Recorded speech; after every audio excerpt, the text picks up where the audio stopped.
एक गांव में एक लड़की रहती थी। उसका नाम बिंदिया था। उसके माता पिता का देहांत हो चुका था। बिंदिया अपने चाचा चाची के साथ रहती थी। चाचा खेत पर काम करने चले जाते थे।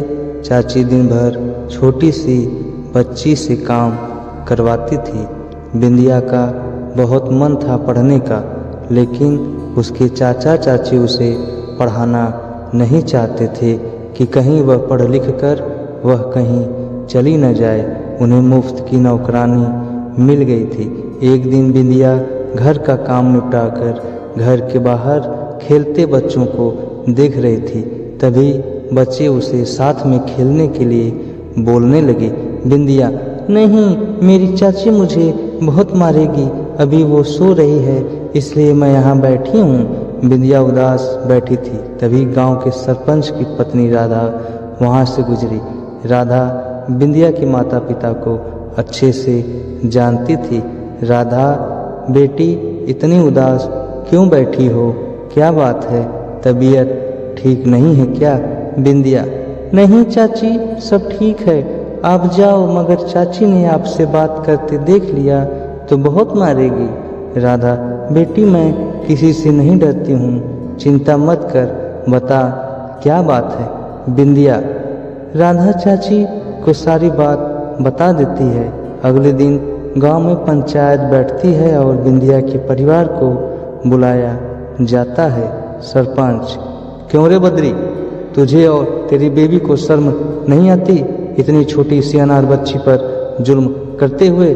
बद्री, नहीं सरपंच जी, आपको किसी ने गलत खबर दी है, हम तो इसे बहुत प्यार से पालते हैं। सरपंच, झूठ बोला तो गांव से तेरा हुक्का पानी बंद करवा दूंगा। तूने इसे अभी तक स्कूल क्यों नहीं भेजा और तू इसे बच्चों के साथ खेलने भी नहीं देता? बद्री, मालिक, इसका ही मन पढ़ाई में नहीं लगता।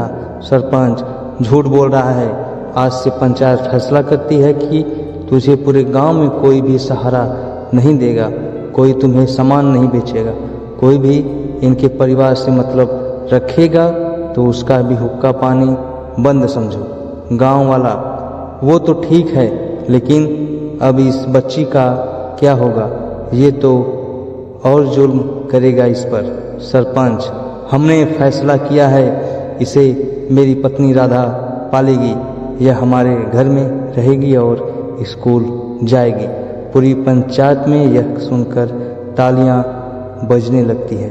बद्री गिड़गिड़ा कर माफ़ी मांगता रहता है, लेकिन पंचायत अपने फैसले पर अटल रहती है।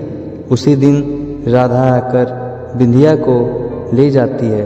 बिंदिया के घर में आने से सरपंच के घर में रौनक आ जाती है। दरअसल राधा के कोई संतान नहीं थी। बिंदिया को बेटी के रूप में पाकर राधा बहुत खुश होती है। कुछ ही दिनों में बिंदिया स्कूल जाने लगती है। वह मन लगाकर पढ़ाई करने लगती है। इधर बिंदिया के चाचा चाची को गांव छोड़ना पड़ता है। वे दोनों शहर में जाकर मजदूरी करने लगते हैं। धीरे धीरे समय बीत जाता है। एक दिन बिंदिया आकर राधा के गले लग जाती है। राधा, क्या बात है, इतनी खुश क्यों हो? बिंदिया, माँ, मुझे कॉलेज में दाखला मिल गया है, अब मैं इंजीनियर बन पाऊंगी। सरपंच और राधा बहुत खुश होते हैं। कुछ ही दिनों में बिंदिया शहर पहुंच जाती है। वहाँ वह मन लगाकर पढ़ाई करने लगती है। पढ़ाई पूरी होने पर उसे डिग्री मिल जाती है। कुछ ही दिनों में उसे एक कंपनी में नौकरी मिल जाती है। राधा को एक बिल्डिंग बनाने का प्रोजेक्ट मिलता है। एक दिन बिंदिया बिल्डिंग की साइट पर देखभाल कर रही थी। तभी पीछे से किसी ने उसे पुकारा। औरत, मैडम, मेरे पति बीमार रहते हैं, उनकी देखभाल के लिए मैंने एक दिन की छुट्टी ली थी। यहाँ मेरी जगह किसी और को रख लिया, हम भूखे मर जाएंगे, मैं आगे से छुट्टी नहीं करूँगी। बिंदिया पलटकर देखती है तो वह बूढ़ी औरत को पहचान जाती है। यह उसकी चाची थी। उसी समय चाची बिंदिया के पैरों में गिर जाती है। मालकिन, मुझे काम से मत निकालो, मेरा पति मर जाएगा, हम भूखे मर जाएंगे। बिंदिया उन्हें उठाती है। बिंदिया, कहाँ है तुम्हारे पति? मुझे उनके पास ले चलो। चाची बिंदिया को लेकर पास ही में बने एक झोपड़े में ले जाती है। बिंदिया, क्या हुआ है इन्हें? चाची, अरे उठो, देखो इंजीनियर साहिबा आई हैं, बहुत अच्छी हैं। यह मालकिन मजदूरी करते करते बहुत सी मिट्टी इनके फेफड़ों में चली गई, इनके फेफड़े खराब हो गए। चाचा, अरे ये क्यों नहीं कहती, हमारे कर्मों की सज़ा मिल रही है। हमने एक अनाथ छोटी सी बच्ची जो मेरे बड़े भाई की आखिरी निशानी थी, उसी पर बहुत जुल्म किए, उसी की सज़ा हमें मिल रही है। गांव, खेत, मकान सब छोड़ गया, अब तो बस मौत का इंतज़ार है। यह कहकर दोनों रोने लगे। बिंदिया, चाचा जी, आपने मुझे पहचाना नहीं, मैं वही छोटी सी बच्ची बिंदिया हूँ। चलो मैं आपका इलाज करवाऊँगी। आज से आप मेरे साथ मेरे घर में रहेंगे। चाचा, बेटी तू बड़े दिल वाली है, तूने हमें माफ़ कर दिया, लेकिन हम इस लायक नहीं हैं, हमें हमारे हाल पर छोड़ दे। चाची, बेटी हम किस मुंह से तेरे साथ चलें? जब तुझे हमारी ज़रूरत थी तब हमने तुझ पर जुल्म किए। बिंदिया, चाची अगर वह सब नहीं होता तो शायद आज मैं इंजीनियर न बन पाती। जो होता है अच्छे के लिए होता है।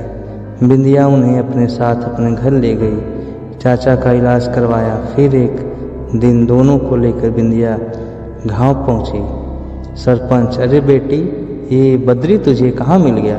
बिंदिया, पिताजी ये बहुत बुरे हालात में थे, बहुत बीमार थे, अब ठीक है, इन्हें इस गांव में रहने दीजिए, इनका सारा खर्चा मैं उठाऊंगी। राधा, देखा बद्री, जिस बेटी की तुमने कभी कदर नहीं की वही तुम्हारे बुढ़ापे का सहारा बन गई। चाचा चाची कुछ नहीं बोले, बस हाथ जोड़कर रोते रहे।